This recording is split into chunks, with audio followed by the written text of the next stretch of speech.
ಈಗ ನಿಮ್ಮ ಈ ಹೋರಾಟಗಾರರಲ್ಲಿ ಭಿನ್ನಾಭಿಪ್ರಾಯ ಏನಾದ್ರು ಮೂಡಿದ್ಯಾ? ಇಲ್ಲ ಸರ್, ಯಾವುದೇ ಕಾರಣಕ್ಕೆ ಇಲ್ಲ ಸರ್. ಏನಕ್ಕೋಸ್ಕರ ಭಿನ್ನಾಭಿಪ್ರಾಯ ಆಗಬೇಕು ಸರ್? ತಪ್ಪು ಮಾಡಿದರೆ ಭಿನ್ನಾಭಿಪ್ರಾಯ ಅಂತ ಹೇಳ್ಬೋದು. ಇದು ದೊಡ್ಡ ಒಂದು ಸಣ್ಣ ಹೋರಾಟ ಅಲ್ಲ. ಈ ಒಂದು ಅತ್ಯಾಚಾರ ಕೊಲೆ ಅಂತ ವಿಶ್ವೇ ನೋಡ್ತಾ ಇದೆ.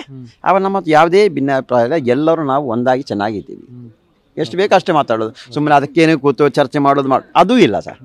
ಅದು ನಮ್ಮ ಹೋರಾಟ ಅಂದ್ರೆ ಅದೇನಂತ ಗೊತ್ತಿಲ್ಲ. ಅದೊಂದು ಸ್ಪೆಷಲ್ ಹೋರಾಟ. ಇಲ್ಲ ಕೆಲವೊಂದು ಹೋರಾಟ ಆದರೆ ಇಂಥದೇ ಮಾತಾಡಬೇಕು, ಇಂಥದ್ದು ಯಾವ್ದು ಬಿಲ್ಕುಲ್ ಇಲ್ಲ. ಅವರವರ ಕೆಲಸ ಅವರವ್ರು ಮಾಡ್ಕೊಂಡು ಹೋಗಿ. ಯಾವುದೋ ಕುತಂತ್ರ ಮಾಡೋದಾದ್ರೆ ಮಾತ್ರ ಚರ್ಚಾ ಕಾರ್ಯಕ್ರಮ ಬೇಕು. ಅಲ್ಲ ಅವ್ರಿಗೆ ಈ ಥರ ಹೇಳ್ಬೇಕು ಆ ಥರ ಹೇಳ್ಬೇಕಂತ ಏನಿಲ್ಲ ಸರ್. ಹೌದು ಸರ್. ಈಗ ತಾವು ಸುಪ್ರೀಂ ಕೋರ್ಟ್ವರೆಗೂ ಹೋಗಿದ್ದೀರಿ ಅಂದ್ರೆ ಯಾರ್ಯಾರು ಹೋಗಿದ್ರು? ಅದು ನಾವು 4 ಜನ ಹೋಗಿದ್ದೀವಿ ಸರ್. ಯಾರ್ಯಾರು? ನಾವು ಗಿರೀಶ್ ಅಣ್ಣ ಮತ್ತು ಸುಜಾತ, ಬುರುಡೆ, ನಾನು 4 ಜನ ಹೊಡಿದ್ವಿ ಸರ್. ಈಗ ಚಿನ್ನಯ್ಯ ಏನು ಉಲ್ಟಾ ಹೇಳಿಕೆ ಕೊಟ್ಟಿಲ್ಲ ಅಂತ ತಾವೇ ಹೇಳಿದ್ರಿ. ಆದರೆ ಸುಜಾತ ಭಟ್ ಅವರು ಉಲ್ಟಾ ಹೇಳಿಕೆ ಕೊಟ್ಟಿದ್ದಾರಲ್ಲ, ನನ್ನನ್ನು ಒತ್ತಾಯಪೂರ್ವಕವಾಗಿ ಹೇಳಿಸಿದ್ರು, ನಿಮ್ಮ ಹೆಸರು ಗಿರೀಶ್ ಮಠನ್ ಅವರು ಮತ್ತು ಜಯಂತ್ ಅವರು ಇದರಲ್ಲಿ ಇದ್ದಾರೆ ಅನ್ನುವಂಥ ರೀತಿಯಲ್ಲಿ ಹೇಳಿಕೆಯನ್ನು ನೀವು ಸೊ ಏನು ಹೇಳ್ತೀರಿ ಸರ್? ತಮ್ಮಂಥ ಮಾಧ್ಯಮವರು ಇವತ್ತು ಪ್ರಪಂಚವನ್ನು ಒಂದು ಮಾಧ್ಯಮ ನೋಡ್ತಾ ಇರೋದು. ತಮ್ಮ ಮುಂದೆ ಬಂದು ಹೇಳಿದಾರ ಅವರು? ಇಲ್ಲ ತಾನೆ. ಹೇಳಿದ್ದಾರೆ ಮೀಡಿಯಾ ಮುಂದೆ ಹೇಳಿದ್ರು. ತಮ್ಮ ಮೀಡಿಯಾ ಮುಂದೆ ಹೇಳಿದಾರ? ಇಲ್ಲ. ಅದೊಂದು ಕಾರಲ್ಲಿ ಕರ್ಕೊಂಡು ಹೋಗಿರೋದು. ಹೌದು ತಾನೆ. ಇವತ್ತು ಬೆಳಿಗ್ಗೆ ಏನು ಹೇಳಿದ್ದಾರೆ ಅಂತಂದ್ರೆ ಅವರವ್ರು ಮಾಡಿದ ಕರ್ಮವನ್ನು ಅವರವರು ಅನುಭವಿಸ್ತಾರೆ ಅಂತ ತಮ್ಮ ಹೆಸರನ್ನು ಮತ್ತು ಗಿರೀಶ್ ಮಠನ್ ಅವರ ಹೆಸರನ್ನು 100%, 100% ನೋಡಿ. ಪ್ರಕೃತಿಯಲ್ಲಿ ನಿಂತಿದೆ. ಮರ ಬಿದ್ದು ಸಾಯಿಲಿ, ನಾನು ಹಾವು ಕಚ್ಚಿ ಸಾಯಿಲಿ ಅಂತ ಕೆಲಸ ಹಿಂದೆ ನಾನು ಮಾಡಿಲ್ಲ ಅಂತ ಹೇಳ್ತೀನಿ. ಆ ದೇವರವ್ರಿಗೆ ಅದನ್ನ ಕೊಡ್ಲಿ. ನಾನು ಅಂಥ ಕೆಲಸಕ್ಕೆ ಹೋಗಿಲ್ಲ, ಮಾಡೋದೇ ಇಲ್ಲ, ಮಾಡೂ ಇಲ್ಲ. ಅದಕ್ಕೆ ನನ್ನ ಮಗನಿಗೆ ಹೋಗಿ ಹೇಳೋ ಏನಿದ್ರು ಹೇಳೋ ಅಂತ ಹೇಳಿರೋದು. ಅವರಿಗೂ ಕೇಳಿ ತುಂಬ ಖುಷಿ ಆಯಿತು. ಅವ್ರು ಕೇಳಿದ್ರು ಎಲ್ಲಿಂದ ದುಡ್ಡು ಬರುತ್ತೆ ಅಂತ.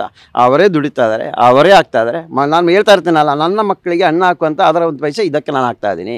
ಇದು ಹೇಳಿದ್ದೀನಿ. ನಾನು ಹಂಗೆ ಸಾಯಿಲಿ ಸರ್, ಬೇಗ ಹೊಡೆದು ಸಾಯಿ ಸರ್ ಅಂತ ಕೆಲಸ ಮಾಡಿಲ್ಲ ಅಂತ ಹೇಳೂ ಇಲ್ಲ. ಈಗ ಚಿನ್ನ ಹೇಳಿದ್ದನ್ನು ಪ್ರಾರಂಭದಲ್ಲಿ ನಿಮ್ಮ ಹತ್ರ ಏನು ಹೇಳಿದ್ರು ಅದನ್ನು ನೀವು ನಂಬಿದ್ರಿ. ಸುಜಾತ ಪ್ರಾರಂಭದಲ್ಲಿ ಏನು ಹೇಳಿದ್ರು ಅದನ್ನು ನೀವು ನಂಬಿದ್ರಿ. ಈಗ ನಂಬಿ ಮೋಸ ಹೋದ್ರು ಅಂತ ಅನ್ಸುತ್ತೆ. ಅಲ್ಲ, ಸುಜಾತ ವಿಷಯದಲ್ಲಿ ನಂಬಿ ಮೋಸ ಹೋಗಿರೋದು ಅದು ದೊಡ್ಡ ತಪ್ಪು ಮಾಡಿದ್ವಿ. ಆದರೆ ಚಿನ್ನ ವಿಷಯದಲ್ಲಿ ನಂಬಿ ಮೋಸ ಹೋಗಿಲ್ಲ.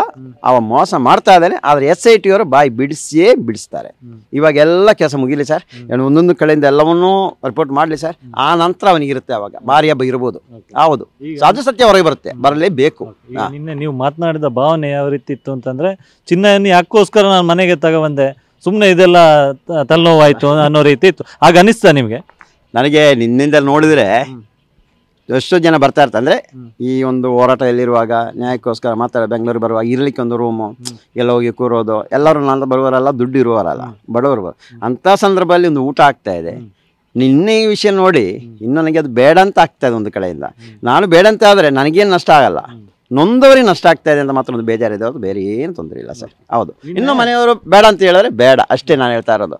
ಅಲ್ಲ, ಇಲ್ಲ ತೊಂದರೆ ಇಲ್ಲ, ಏನೇ ಬರಲಿ, ಒಂದು ಊಟ ಹಾಕೋಣ ಅಂತಿದ್ರೆ ನಾನು ಇನ್ನೂ ರೆಡಿ ಇದ್ದೀನಿ.